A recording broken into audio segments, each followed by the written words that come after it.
Next question. Will you pledge to defeat any cap-and-trade legislation? Sean, you start. Absolutely. Mr. Quinn? Yes. Me too. No compromises? Because there are one or two questions in here that have to do with, would you compromise? Where do principles come in? Where does pragmatism come in? How do you work through that? You know, let's say you have the leader of the House on the minority side, or it could be majority side, comes to you and says, you know, I know you don't like this, but I really need you to vote on this one. And we'll help you out with those one or two other things you want to do. Do you go along with that? Or do you go, What do you do, Mr. Adcock? I wanted to correct one thing. Cap and trade has been renamed to something far more innocuous. America's, I just heard it tonight. Power. American Power, what? America's Power Bill. So get up with, the current events here. Oh. I'm back in 1959 in Cuba. How do you work in Congress? How do you compromise? Well, are you? I mean, There are certain fundamental principles that you simply can't compromise. For one thing, I signed that I would not increase taxes. I thought about that before I decided, will I sign this pledge? And what I came up with was, by the time I get to Congress, if that I'm fortunate enough to win the vote of the people of the district, I realized taxes will be high enough that I can sign that pledge, because increasing them any higher than that would definitely be against my principles and against what is good for the country. So that would be a non-compromisable event. Life and the sanctity of life are not compromisable issues in my mind. If they have a fundamental core belief, you can't compromise that core belief.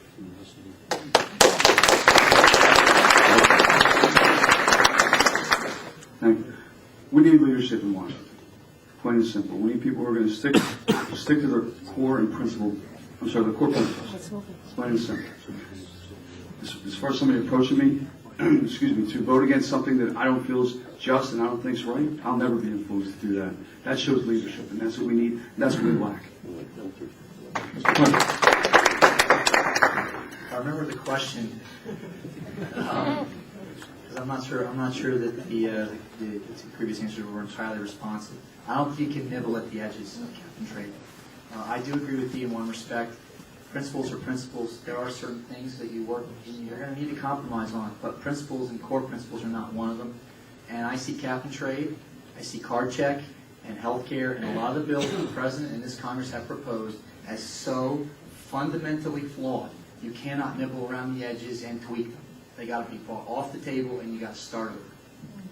Mr. Quinn, you might as well keep the mic. We'll start with you on this one. Other than a political figure, who do you admire and why? Name one person, animal, vegetable, whatever. I would say my dad. It may sound kind of corny. People go, oh, that's the easy choice. Let me tell you why I say my father. My father was a 26-year Marine veteran, flew helicopters, can't hear basically out of one ear right now. And you know what? He never asked one time to be thanked. He never asked one time to be glorified. To this day, he doesn't talk about it. He made it a point to raise my brothers and I in a way that he thought would make us independent people to think for ourselves. And I still remember this day very long conversations I would have with my father about all sorts of issues. And frankly, some of the advice he gave me is the reason why I'm standing here tonight. My father used to say to me, you can complain for a little while, son, but after a while, if you're not willing to go do something about it, then quit complaining. My father was a doer, not a talker, and that's why he's my hero.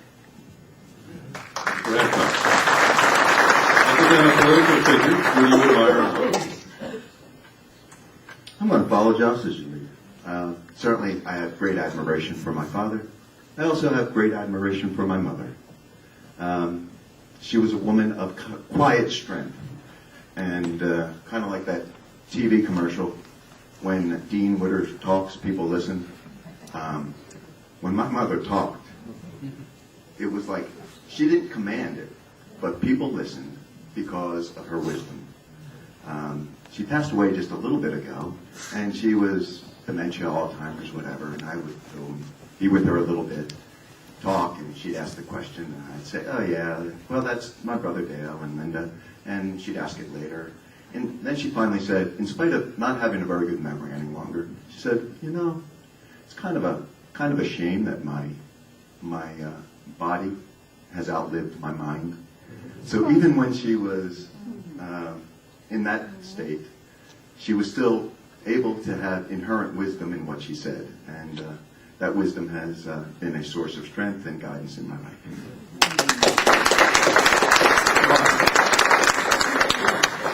My hero is the end. I'm just kidding, Josh.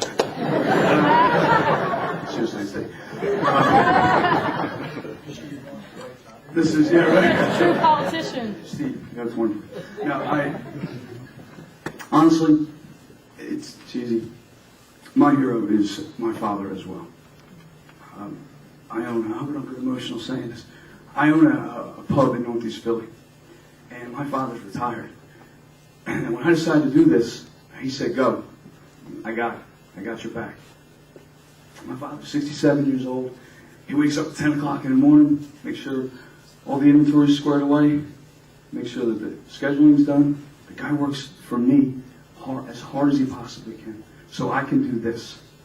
I'm 40 years old. I'm no kid. And I'm not going out to baseball practice. And this guy stepped up for me. And he's there right now working. And he goes home at 10 o'clock at night. And every day I look at him. I couldn't do this without him.